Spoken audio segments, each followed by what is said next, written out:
You laugh it off. I'm a Gemini. You say no to the thing you know you need to do, and then call it your nature. You repeat the label before you question the behavior. And just like that, the prison closes quietly. You are not trapped by your labels. You are hiding inside them. Let's get precise. A lot of people do not use labels for insight. They use them for protection. Astrology, attachment style, trauma language, personality type, family role, minority identity, strong women identity. None of those are inherently false. That is not the issue. The issue is when description becomes destiny, when tendency becomes excuse, when pattern becomes permission to stop examining yourself. That's the part most people miss because it sounds self-aware. I am just intense. I'm just avoidant. I am a Capricorn, so I work too much. I'm a Taurus, so I'm stubborn.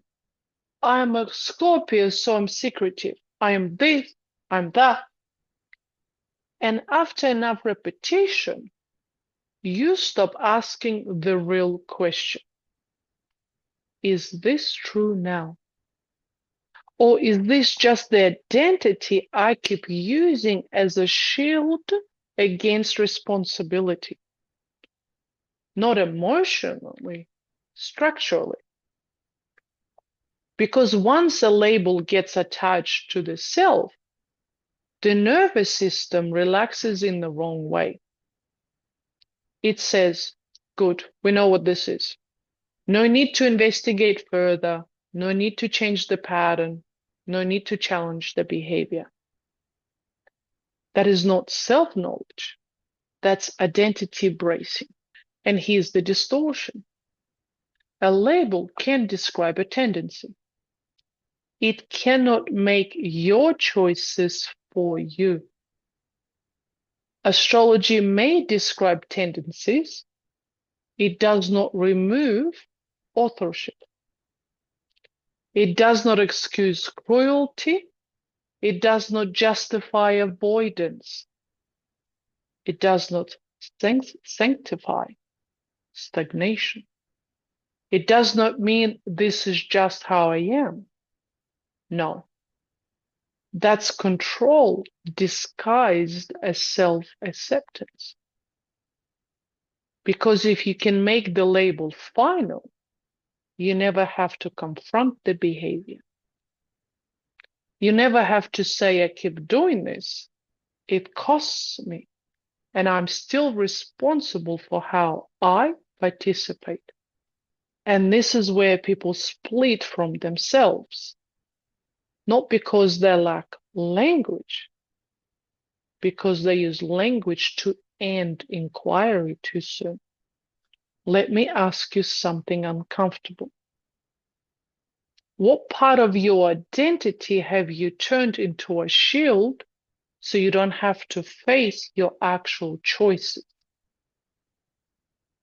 Inside the Infinity Method Embrace, this is a shift from unconscious identity fusion into conscious self-authorship. This is where it shifts. A person can use a framework without disappearing into it. A person can say, yes, I have patterns. Yes, I have tendencies. Yes, I have history. And still ask, what am I choosing now? That is the difference between insight and imprisonment. Insight says, this helps me understand my tendencies. Imprisonment says, this explains me completely. And that matters. Because once you believe this is just me, growth starts sounding like betrayal. Then every interruption feels offensive. Every challenge feels invalidating. Every initiation to change feels like someone is rejecting your identity. But often, they are not rejecting your identity. They are naming your behavior. And those are not the same thing. This is what truth in action looks like. You stop introducing yourself through limitation. You stop using the language that freezes you in place. You stop saying, I'm just this way. Instead, you say, this is a pattern I notice. This is a tendency I have. This is something I have repeated. And this is where I am choosing differently. That is self-respect. Not erasing what shaped you, not worshiping it either. Just seeing it clearly. A person in self-authorship does not need to deny complexity.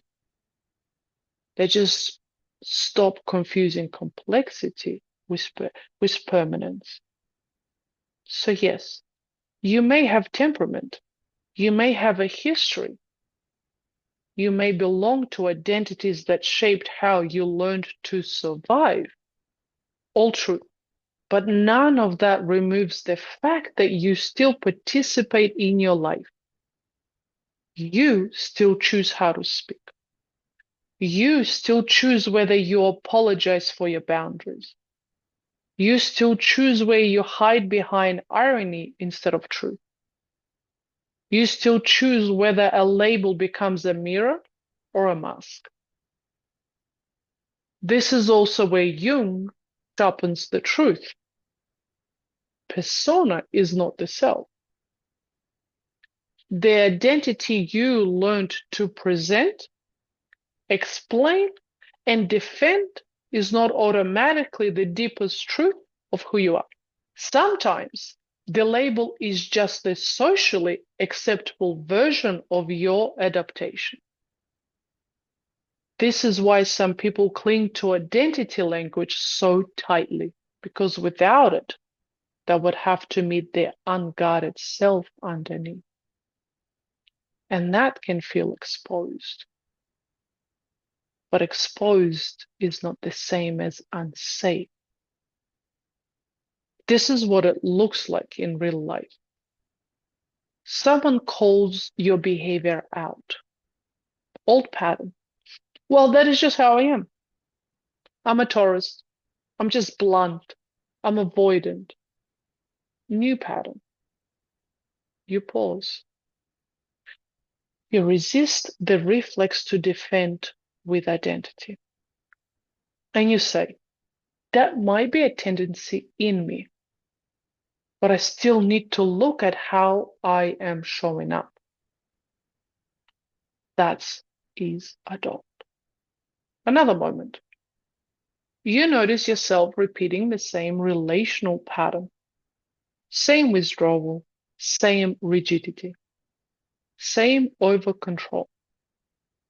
All pattern, make it personality, make it destiny, make it unchangeable.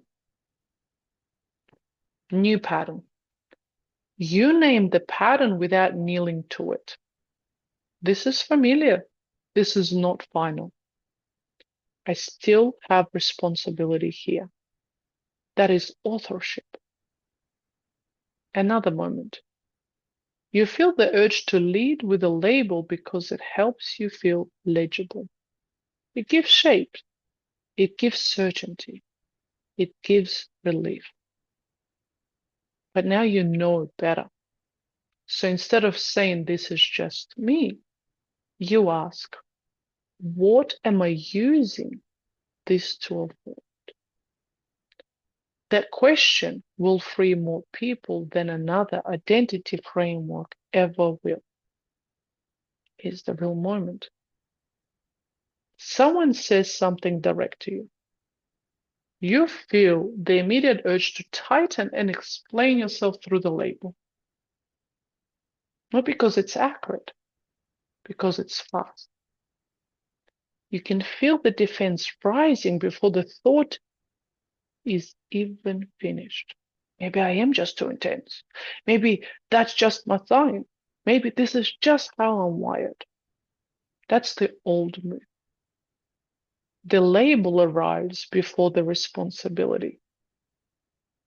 Then there is a pause, a small one, enough to notice the reflex, enough to stop rehearsing the defense, and the cleaner thought comes in. No, that may describe a tendency. It does not exempt me from choice. You feel the edge of it because now there is nowhere to hide. No cosmic excuse, no personality halo, no identity shield, just you and what you're doing. So you say out loud, this is a pattern in me. It is not the whole of me. That sentence changes the room because now you're not trapped inside the label. You are relating to it. That is freedom. So let me leave you with this. What label are you still using to explain yourself instead of examine yourself? You are not your label. You are the one choosing what to do with it. You don't have to earn love to be safe. If this is landing, stay with me.